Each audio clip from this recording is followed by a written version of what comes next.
Last year ఇదే టైంకి నానమ్మకి health బాగాలేనప్పుడు హెల్త్ అంతా సెట్ అయితే యాటన్కి వస్తామని మొక్కుకుందంట.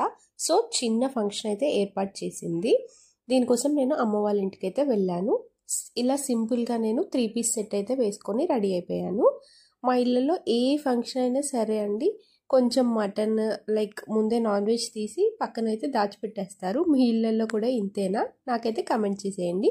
ఫస్ట్ అయితే ఇక్కడ బోటీ అనేది క్లీన్ చేస్తున్నారు. ఓన్లీ దగ్గర వాళ్ళకి పిలిచామండి, చిన్న ఫంక్షన్ టైప్. ఇదైతే చికెన్ ఫ్రై చేయించాము. దీంతో పాటు కొన్ని ఐటమ్స్ అయితే ఉన్నాయి. బగార్ రైస్ ఒకటి ప్రిపేర్ చేయించాము. ఇది చికెన్ కర్రీ అండి. దీంతో పాటు మటన్ కర్రీ అనేది కూడా ప్రిపేర్ చేయించాము. కొంతమంది బగార్ రైస్తో పాటు వైట్ రైస్ కూడా తింటారు కదా, సో వాళ్ళకు వైట్ రైస్.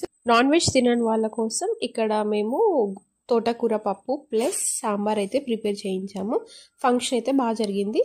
తెలంగాణలో మ్యాక్సిమం ఏదన్నా కోరిక కోరుకున్నప్పుడు యాటన్కి వస్తాం అని మొక్కుకుంటాము. మీ ఇళ్ళల్లో కూడా ఇంతేనా? కమెంట్ చేయండి.